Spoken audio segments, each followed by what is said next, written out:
अस्सलाम वालेकुम दोस्तों, आज हम बात करेंगे फीफा वर्ल्ड कप 2022 के बारे में। बिस्मिल्लाह अर्रहमान अर्रहीम। من قطر من بلاد العرب أرحب بالجميع في بطولة كأس العالم 2022. أهلا وسهلا بالعالم في دوحة الجميع. Welcome and good luck to all. इसकी शुरुआत कुरान की तिलावत से हुई और इस चीज़ ने पूरी दुनिया का ध्यान अपनी तरफ आकर्षित किया। इसमें अमेरिका के एक्टर मॉर्गन फ्रीमैन और उनके साथ जो वर्ल्ड कप के एम्बेसडर हैं उनका नाम है गानिम अल मुफ्ता, इन दोनों की कन्वर्सेशन से वर्ल्ड कप का इनॉग्रेशन होता है, जिसमें गानिम अल मुफ्ता ने सूरह हुजरात की वर्स नंबर 13 की तिलावत की है। तो आइए पहले हम इस कन्वर्सेशन को देख लेते हैं और फिर इस आयत का सीक्रेट आपके साथ शेयर करेंगे। Come on over. I'm not sure. Am I welcome? We sent out the call because everyone is welcome. This is an invitation to the whole world.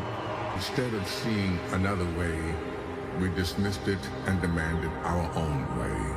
How can so many countries, languages, and cultures come together if only one way is accepted? يا أيها الناس إنا خلقناكم من ذكر وأنثى وجعلناكم شعوبا وقبائل لتعارفوا إن أكرمكم عند الله أتقاكم. We were raised to believe that we were scattered on this earth as nations and tribes so we could learn from each other and find beauty in our differences. I can see it. What unites us here in this moment is so much greater than what divides us. दोस्तों, इस आयत को इतने बड़े मंच पर coat करने का रीज़न चाहे जो रहा हो, लेकिन इस आयत की जो सबसे बड़ी बात है वो ये है कि इस आयत में अल्लाह ने तमाम इंसानों को एड्रेस किया है। अल्लाह तमाम इंसानों को मुखातिब कर कर कहते हैं, लोगों, हमने तुमको एक मर्द और एक औरत से पैदा किया और फिर तुम्हारी कौमें यानी कि नेशंस और कबीलों यानी कि ट्राइब्स बना दी ताकि तुम एक दूसरे को पहचानो।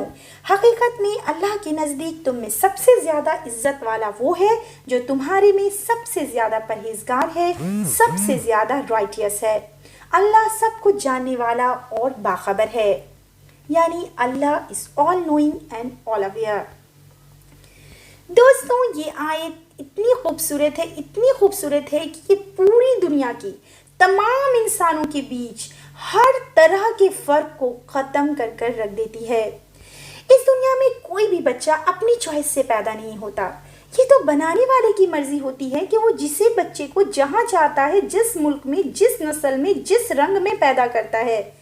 नस्ल, रंग, लैंग्वेज, एरिया, मुल्क, ये सारी चीज़ें अलग अलग हैं। इनके बावजूद अल्लाह ने क्या कहा कि हमने सिर्फ तुम्हें इसलिए अलग अलग ट्राइब्स में, अलग अलग नेशंस में, अलग अलग कौमों में रखा है ताकि तुम एक दूसरे को पहचानो। वरना क्या इंसान ऐसे नहीं लगते कि फैक्ट्री से कोई प्रोडक्ट है जिसकी सारी की पैकेजिंग एक जैसी है? लेकिन अल्लाह ने ऐसा नहीं किया, बल्कि हमें अलग अलग तरीके का पैदा किया, अलग अलग जगहों पे, ताकि हम एक दूसरे को पहचान सकें, ना कि एक दूसरे से नफरत करें। जाहिर सी बात है कि पूरी ज़मीन पर सारे इंसानों का अगर एक ही ख़ानदान होता तो ऐसे दुनिया आगे बढ़ सकती थी क्या?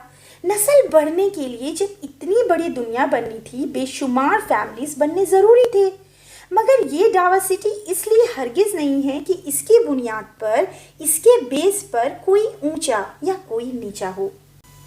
देखिए दोस्तों, इस आयत को इतने बड़े पैमाने पर लोगों तक पहुंचाने का मकसद सिर्फ यही है कि इंसान में कोई भेदभाव नहीं है, कोई ऊंचा नीचा नहीं है, कोई पाक नापाक नहीं है, कोई नस्ल हो, कोई भी आप ख़ानदान के हो, इंसान अपने ख़ानदान और अपनी नस्ल की बुनियाद पर अल्लाह के यहाँ ऊंचा या नीचा नहीं होता।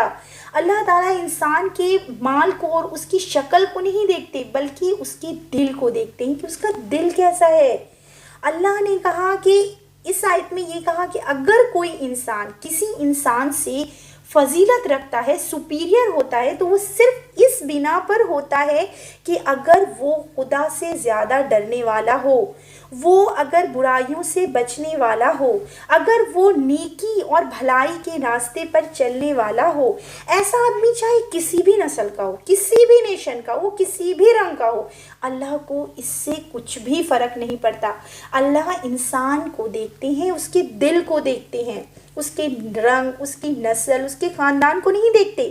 اسی لیے تو پیارے نبی محمد صلی اللہ علیہ وسلم نے کہا کہ لوگوں، اے انسانوں، تم اپنے پرکھوں پر فخر کرنا چھوڑ دو، اپنے انسسٹر پر فخر کرنا چھوڑ دو، ورنہ اللہ کی نگاہ میں اس انسان کی حیثیت جو کہ اپنے پرکھوں پر فخر کرتا ہے ایک حقیر کیڑے سے زیادہ ذلیل ہوگی۔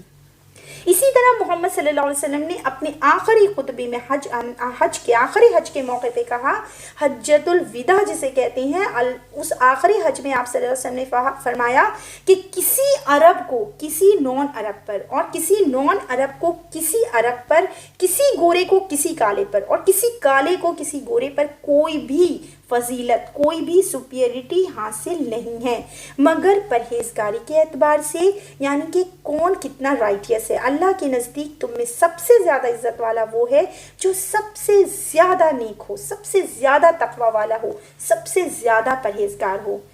یعنی ہمارے قرآن کو آپ دیکھ لو یا حدیث کو دیکھ لو، محمد صلی اللہ علیہ وسلم کی کہی باتوں کو دیکھ لو، ہر جگہ رنگ، نسل، بھید بھاؤ، اس فرق کو بالکل ختم کر دیا گیا ہے۔ اسی لیے آپ دیکھ سکتے ہیں کہ مسجدوں میں نماز کے دوران کندھے سے کندھا ملا کر لوگ اس طرح کھڑے ہوتے ہیں جیسے کہ سیسا پلائی ہوئی مضبوط دیوار ہوں۔ بس میں آپ لوگوں کے ساتھ اس آیت کا ایکسپلینیشن شیئر کرنا چاہتی تھی تاکہ یہ چیز سب تک پہنچ جائے کہ اس آیت میں اللہ رب العزت نے کیا فرمایا۔ اللہ نے اس آیت میں سب سے بڑی چیز وہ فرمائی ہے کہ میں نے ہی تم سب کو پیدا کیا، یعنی کہ ساری دنیا کی ہر مخلوق، پوری کائنات کا پیدا کرنے والا صرف اللہ ہے۔ بس اسی بات کے ساتھ میں اپنی بات کو ختم کروں گی۔ صدق اللہ العظیم۔